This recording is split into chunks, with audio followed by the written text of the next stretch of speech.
प्रायोजक हैं रोजगार डेवलपर्स। क्या बूंद बूंद के लिए तरसेगा पाकिस्तान? क्या बढ़ जाएंगी पाकिस्तान की मुश्किलें? और क्यों प्रधानमंत्री मोदी के एक फैसले से तिलमिलाया हुआ है पाकिस्तान? नमस्कार, आप देख रहे हैं पल्स 24 न्यूज। मैं हूं आपके साथ सुहानी बहुगुना। पहलगाम में हुए आतंकी हमले के बाद भारत ने बड़ा फैसला लिया है। प्रधानमंत्री मोदी की अध्यक्षता में हुई सुरक्षा मामलों की कैबिनेट कमेटी की बैठक में सिंधु जल समझौते को स्थगित करने का निर्णय लिया गया। ये वही समझौता है जो पिछले 64 सालों से भारत पाकिस्तान के बीच जल बंटवारे का आधार रहा है।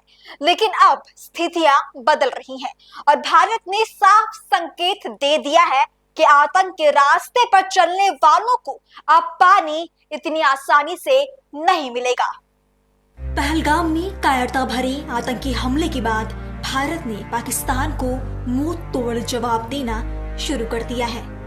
प्रधानमंत्री नरेंद्र मोदी की अध्यक्षता में बुधवार को हुए सुरक्षा मामलों से जुड़ी कैबिनेट कमेटी की बैठक में कड़े फैसले लिए गए, जिसमें सिंधु जल संधि को स्थगित करने का फैसला किया गया।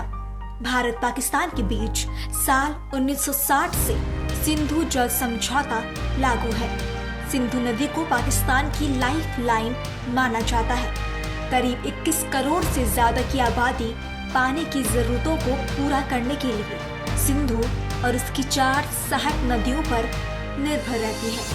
पाकिस्तान की 80% खेती लायक भूमि, जो कि करीब 16 मिलियन हेक्टेयर है, सिंधु नदी के ही पानी से संचित होती है। In the briefing to the CCS, the cross-border linkages of the terrorist attack were brought out.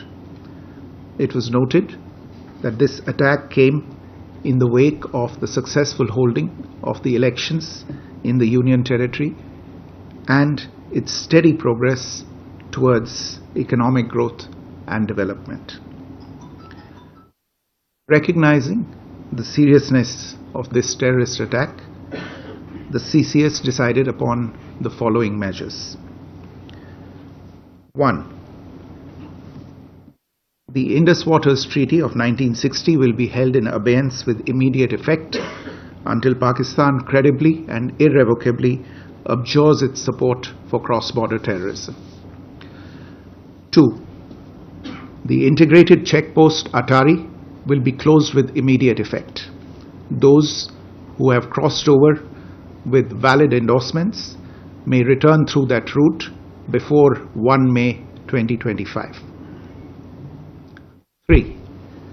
Pakistani nationals will not be permitted to travel to India under the SAARC visa exemption scheme visas. Any SVES visas issued in the past to Pakistani nationals are deemed cancelled.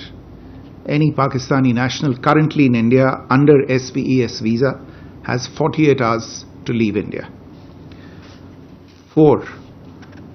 The defense, military, naval and air advisors in the Pakistani High Commission in New Delhi are declared persona non grata. They have a week to leave India. India will be withdrawing its own defense, navy and air advisors from the Indian High Commission in Islamabad. These posts in the respective high commissions are deemed annulled. Pakistan में सिंधु और सहायक नदियों के पानी का 90% हिस्सा सिंचाई के लिए इस्तेमाल किया जाता है, जिसके बिना पड़ोसी मुल्क के किसानों की कमर टूट जाएगी। सिंधु और उसकी सहायक नदियों पर पाकिस्तान के प्रमुख शहर कराची, लाहौर, मुल्तान निर्भर रहता है। क्या है सिंधु जल समझौता? सिंधु जल समझौता सितंबर 1960 में हुआ था। तत्कालीन भारतीय प्रधानमंत्री पंडित जवाहरलाल नेहरू और पाकिस्तान सेना के जनरल आयूब खान के बीच कराची में ये समझौता हुआ था। पहले हुई सिंधु जल संधि के तहत भारत को सिंधु और उसकी सहायक नदियों से 19% पानी मिलता है। पाकिस्तान को करीब 80% पानी मिलता है। भारत अपने हिस्से में से करीब 90% पानी ही इस्तेमाल करता है। साल 1960 में भारत और पाकिस्तान के बीच सिंधु घाटी को 6 नदियों में विभाजित करते हुए इस समझौते पर साइन किया गया था। इस समझौते के तहत दोनों देशों के बीच हर साल सिंधु जल आयोग की बैठक होती है और आखिरी बैठक मई 2022 में नई दिल्ली में हुई थी। भारत पाकिस्तान के बीच पूर्वी नदियों पर भारत का अधिकार है, जबकि पश्चिमी नदियों को पाकिस्तान के हक में दे दिया गया। इस समझौते की मध्यस्थता विश्व बैंक ने की थी। सिंधु जल प्रणाली में मुख्य नदी के साथ साथ 5 सहायक नदियां भी शामिल हैं। इनमें रावी, ब्यास, सतलज, झेलम और चिनाब शामिल हैं। ये नदियां सिंधु नदी के बाएं बहती हैं। सिंधु वाटर स्ट्राइक से पाकिस्तान को कई नुकसान होंगे, जैसे खाद्य उत्पादन में गिरावट, जिससे लाखों लोगों के सामने भूख का संकट पैदा हो सकता है। शहरी वाटर सप्लाई में रोक, बिजली उत्पादन ठप होगा, जिससे पाकिस्तान के कई शहरों पर ब्लैकआउट का खतरा मंडरा रहा है। तारबीला और मंगल हाइड्रो पावर प्रोजेक्ट पर भी इसका असर पड़ सकता है। साथ ही खेती पर भी इसका असर पड़ेगा। सिंधु जल समझौता रोकने से पाकिस्तान तिलमिलाया हुआ है। भारत ने पहली बार पाकिस्तान के एक ऐसे कमजोर नस को दबा दिया, जिससे आतंकी देश दर्द से बिलबिला रहा है। इसका असर जुलाई महीने से ही देखने को मिल सकता है, जिसके बाद पाकिस्तान की सरकार ने चेतावनी देते हुए इस फैसले को एक्ट ऑफ वार यानी युद्ध की कार्रवाई करार दिया है। भारत के इस एक्शन के बाद आतंकी हाफिज सईद का एक वीडियो वायरल हो रहा है, जिसमें वो प्रधानमंत्री मोदी को खुली धमकी देता नजर आ रहा है। और मोदी, तू चाहता है कि तू ढाका में खड़ा होकर ढाका यूनिवर्सिटी में यह कहे कि मशरकी पाकिस्तान को हमने तोड़ा, बांग्लादेश हमने बनाया, रक्त हमने बहाई, खून कहता, मोदी कहता खून मैंने दिया, और तू वहां ये बकवास करे और कहे कि हाफिज सईद चुप रहे और मैं चुप नहीं रहूंगा। तेरी जुबान इंशाअल्लाह हम खींच के रहेंगे। तू दबाव डाल रहा है इस्लामाबाद पर। हाफिज सईद क्यों बोलता है? और तू बोलेगा तो हम बोलेंगे इंशाअल्लाह।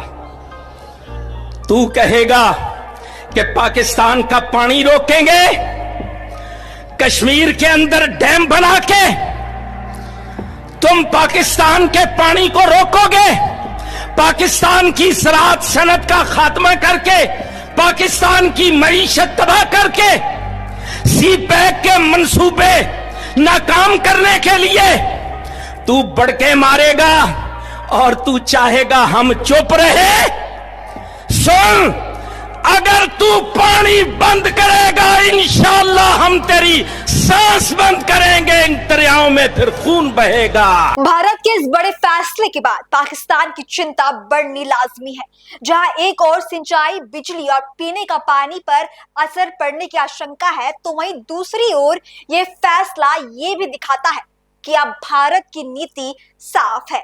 आतंक के खिलाफ हर मोर्चे पर कड़ा जवाब। क्या ये फैसला क्षेत्र में नई बहस और नई रणनीति की शुरुआत है? इसका असर आने वाले दिनों में साफ दिखाई देगा। फिलहाल नजरें टिकी हैं इस बड़े बदलाव के अगले कदम पर। और हमारे आज के शो में बस इतना ही। आपसे कल फिर मुलाकात होगी एक नए मुद्दे के साथ। तब तक के लिए आप देखते रहें पल्स 24 न्यूज। नमस्कार। इस प्रोग्राम के प्रायोजक थे रोजगार डेवलपर्स।